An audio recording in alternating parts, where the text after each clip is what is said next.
Hello everybody and welcome. Today's episode is on language acquisition. So what is language acquisition? It's the process by which humans acquire the capacity to perceive and comprehend language, as well as to produce and use words and sentences to communicate. The process by which we learn to speak, write, or even use sign language in meaningful ways to communicate. It's also language acquisition is one of the essential human traits because non-humans do not communicate using language. So language acquisition usually refers to first language acquisition, which studies infants' acquisition of their native language. This is distinguished from second language acquisition, which deals with the acquisition in both children and adults of additional languages. The capacity to successfully use language requires one to acquire a range of tools, including phonology, morphology, syntax, semantics, and an extensive vocabulary. So, receptive before expressive language. Children's ability to understand language develops faster than their ability to speak it. Receptive language is the ability to understand language, and expressive language is the ability to use language to communicate. If a mother tells her 15-month-old child to put the toy back in the box, he may follow her instructions even though he can't repeat them. So, this leads to the question, is learning a language a natural event, or are we taught how to speak from those around us? So is it a nature versus nurture kind of thing, bringing in some psychology? So theories on language acquisition include empiricism, behaviorism, linguistic theory, social interactionism, and emergentism, which empiricism is a theory that the origin of all knowledge is sense experience. It emphasizes the role of experience, especially sensory perception, in the formation of ideas and argues that the only knowledge humans can have is based on experience. Most empiricists also discount the notion of innate ideas or innatism, the idea that the mind is born with ideas at birth.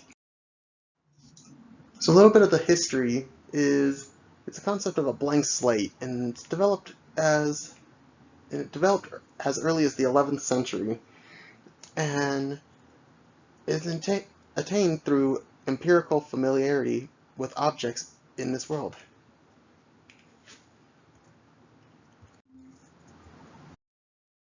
So a feral child, also called a wild child, is a human child who has lived isolated from human contact from a very young age, where they have little or no experience of human care, behavior, or, crucially, of human language.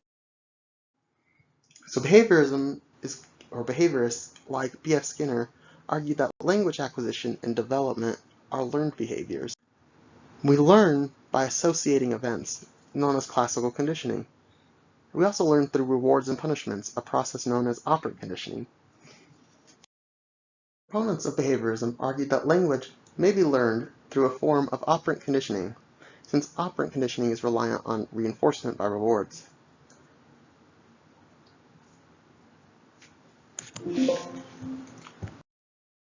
So how do these theory of learning apply to language acquisition? Over repeated exposures, infants may learn to associate an object with a sound or word for that object. When an infant babbles "dada," the infant is rewarded by smiling and happy parents.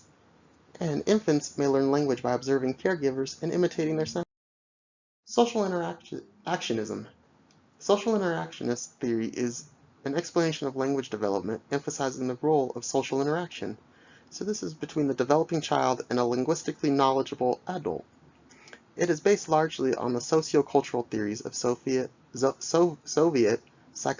psychologist Lev Vygotsky and made prominent in the Western world by Jerome Brunner.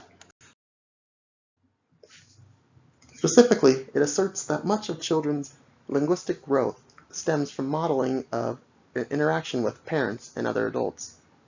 It is thus somewhat similar to behaviorist accounts of language, though it differs substantially in the existence of social cognitive model and other mental structures with.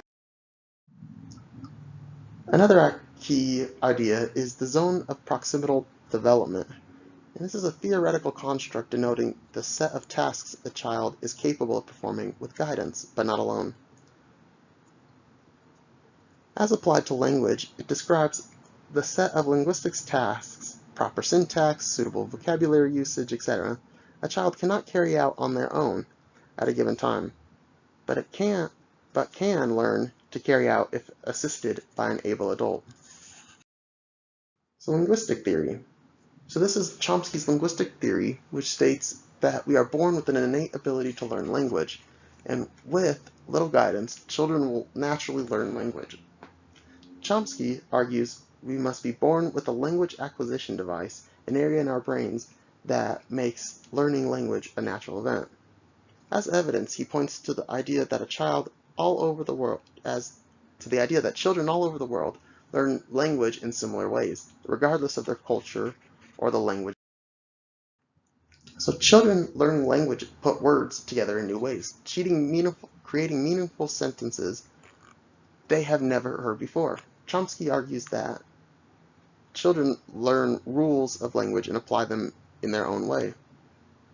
He believes that their innate capabilities to learn a language naturally. And emergentism.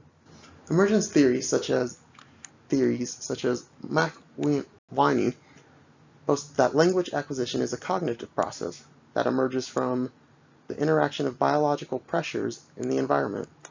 So according to these theories, neither nature nor nurture alone is sufficient to trigger language learning. So there's both the influences, so both of these influences must work together in order to allow children to acquire a language.